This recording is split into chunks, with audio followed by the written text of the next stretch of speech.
وقت کا بادشاہ وزیر فیروز، یا تو آپ سے سیٹنگ نہیں ہو رہی، میرا گلا مان لیا بڑا چل رہا ہے بہت زیادہ۔ وقت کا بادشاہ اپنے مکان کی چھت پہ چڑھا، دیکھو لوگ بات کیسے دباتے ہیں، اپنے مکان کی چھت پہ چڑھا،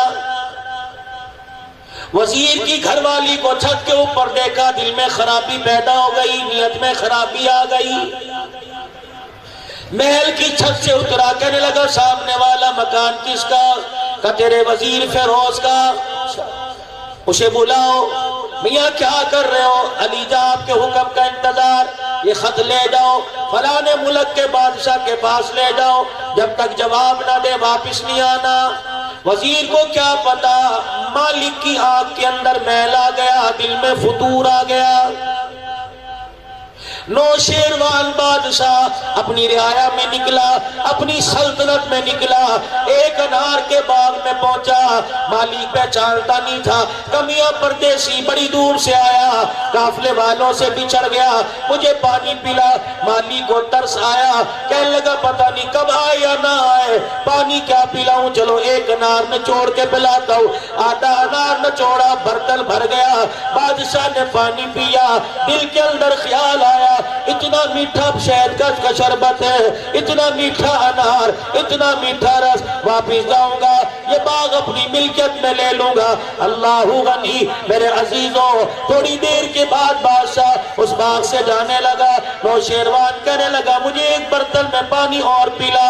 اس نے کہا چلو آدھا انار بچا ہوا ہے، انار اور توڑ کے میں رس نکال کے پلا دوں۔ بادشاہ وقت نے دوبارہ وہ رس پیا، وہ انار کا شربت جوس پیا، اتنا کڑوا، تھوک تھوک کے سارا حلق کڑوا ہو گیا، لیکن کڑواہٹ نہ گئی۔ بادشاہ کہنے لگا پہلے تو نے کس باغ سے انار لیا، اس مرتبہ کس باغ سے انار لیا؟ پہلے انار اتنا میٹھا، اب انار اتنا کڑوا۔ مالی ان پڑھ تھا، بولا بالا کہنے لگا کہ میاں انار کا قصور کوئی نہیں، لگتا ہے اس ملک کے حاکم کی نیت میں فرق آ گیا۔ بادشاہ سلامت نے فوراً توبہ کر لی، فرمانے لگے اب مجھے چاہتے ہوئے پلا دے۔ پھر دوبارہ اسی باغ کے انار کا رس پیا، اتنا میٹھا۔ کمالی اب کیا ہوا؟ کہ لگتا ہے اس ملک کے حاکم نے توبہ کر لی ہے۔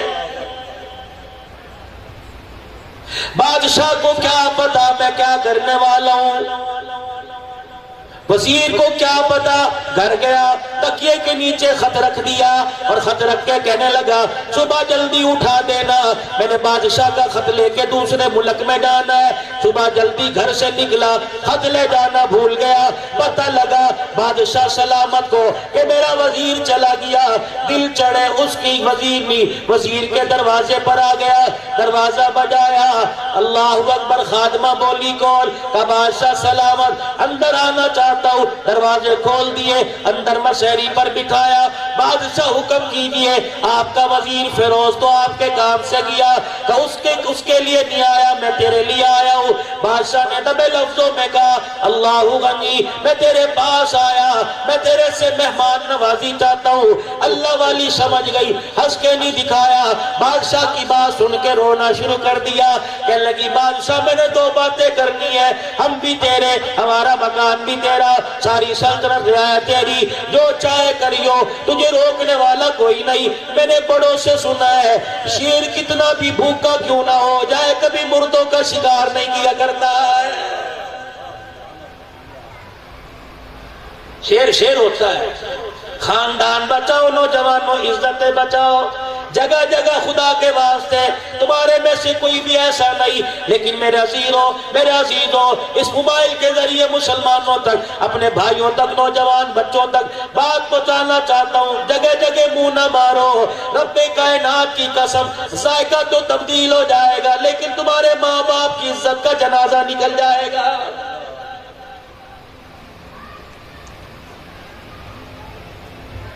اپنی خواہش پوری کرنے کے لیے اللہ اکبر، ماں باپ کے ساتھ اتنا ظلم نہ کرو کہ قبرستان میں تمہارے ماں باپ کی قبر پہ کھڑے ہونے کو تیار کوئی نہ ہو۔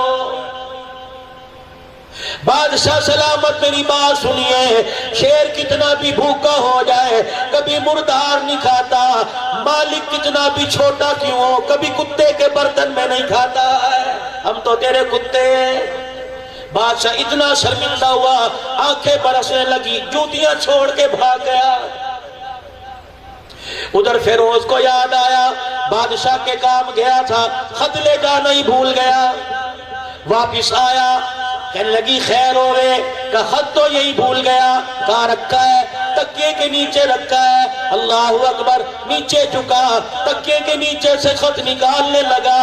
بادشاہ سلامت کی جوتیاں اپنے مسحری کے نیچے دیکھی، زاروں قطار رونے لگ گیا۔ تحقیق کوئی نہیں تھی، بیوی کو تماچا نہیں مارا، بیوی کو تھپڑ نہیں مارا، بیوی کو طلاق دینے کی دھمکی نہیں دی، آنسوؤں کو صاف کرتے ہوئے چپ چاپ دوسرے ملک میں چلا گیا۔ موبائل کی مس کال پہ طلاقیں ہو رہی ہیں، آپ کے میرے نمبر پہ کتنی مس کالیں آتی ہیں، کتنے غلط نمبر آتے ہیں۔ اگر تیری بیوی کے نمبر پہ موبائل پہ آ گیا، لڑائی نہ بنا، بنیاد نہ بنا، رب کائنات کی قسم ہے جو مزہ اللہ نے پیار میں رکھا وہ اللہ نے جھگڑے میں نہیں رکھا ہے۔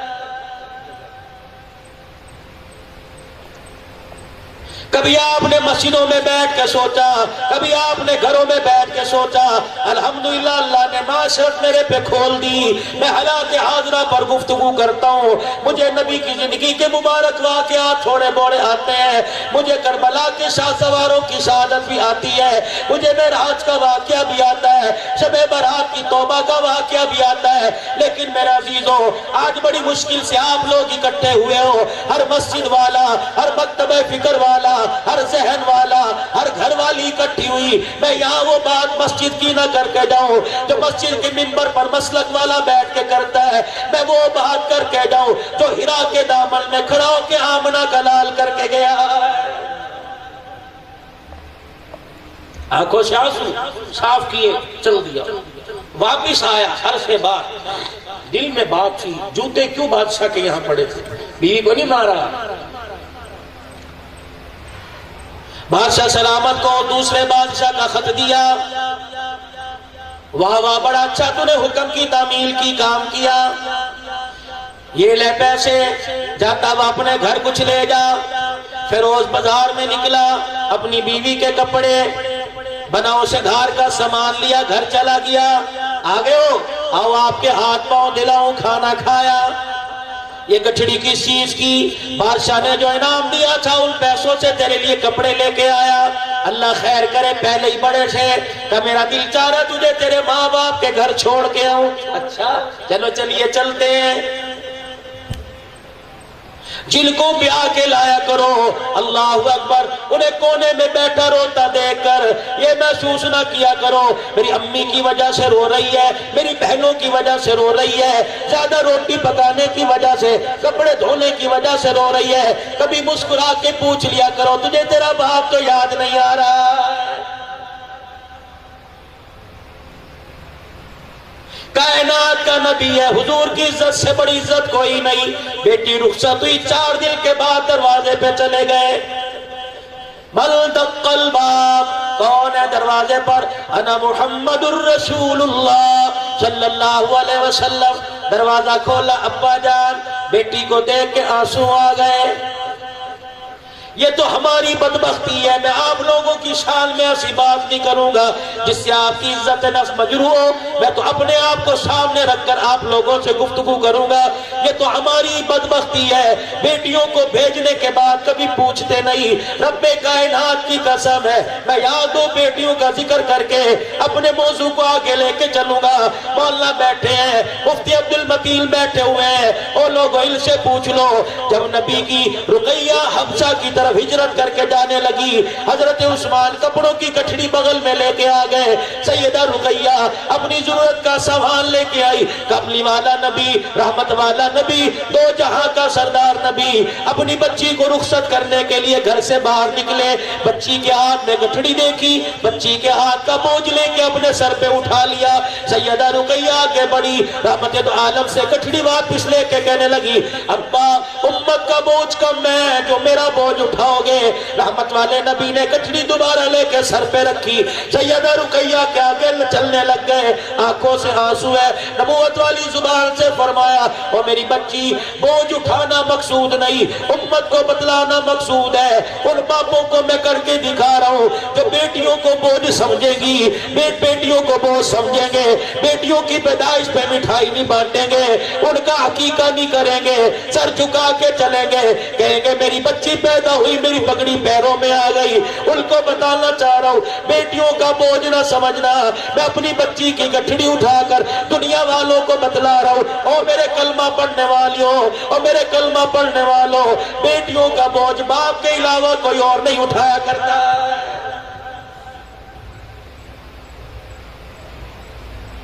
سیدہ فاطمہ جی کا بیٹی بڑے دن ہو گیا، آجا ابو جان جانے کو، میری بچیوں سننا ذرا کتنا بڑا پیغام دے کے جا رہا ہوں، ابو جان جانے کا میں آپ سے منع نہیں کرتی، لے جائیے لیکن 2 منٹ کے لیے اندر تشریف لائیے۔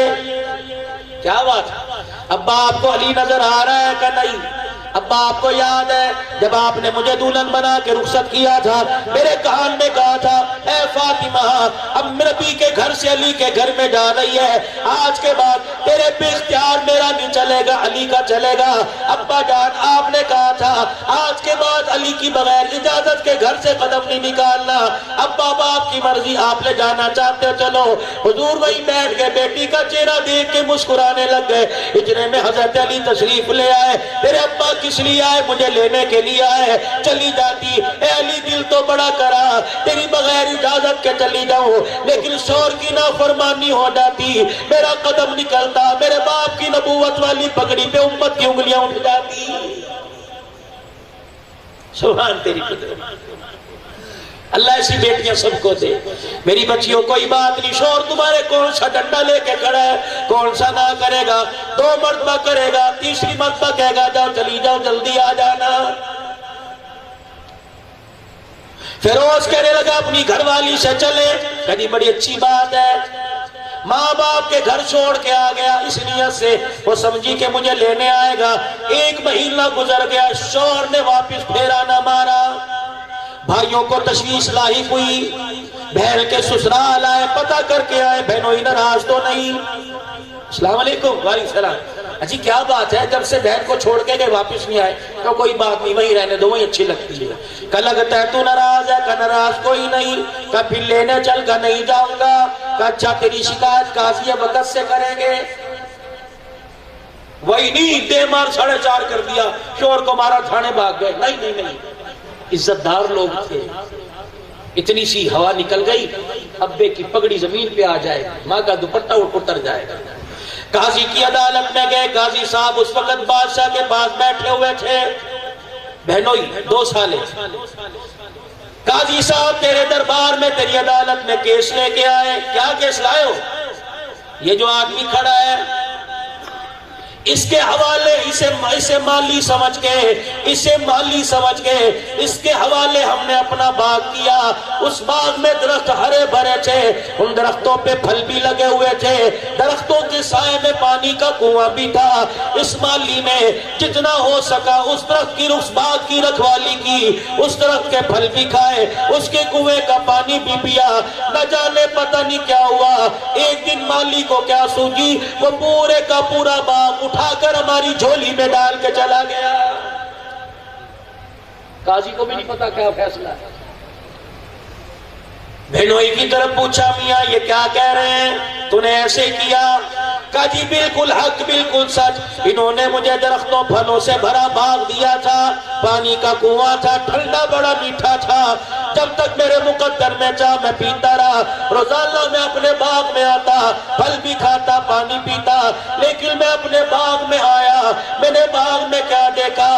میں نے باغ کے فرش پر شیر کے پنجے گڑے دیکھے، مجھے خیال لائق ہو گیا اگر اس شیر نے میرے باغ پہ حملہ کر دیا نہ میں بچوں گا نہ میری عزت بچے گی، تو اس ڈر سے میں باغ کو باغ والوں کے حوالے کرایا۔ قاضی کو پھر نہیں پتہ لگا، بادشاہ کی سمجھ میں آ گیا کیا کہہ رہا ہے۔ بادشاہ اٹھ کے کھڑا ہو گیا، فیروز کے آگے ہاتھ جوڑ کے دھاڑے مار مار کے رونے لگ گیا، کہنے لگا کوئی شک کی بات نہیں، کوئی شک کی بات نہیں، شیر تیرے باغ میں داخل ہوا، اس نے پنجے گاڑنے کی کوشش کی، لیکن شیر ناکام ہو کے واپس آ گیا، کیونکہ تو نے اپنے باغ کے ارد گرد حیا کی دیواریں بڑی اونچی کر رکھی ہیں۔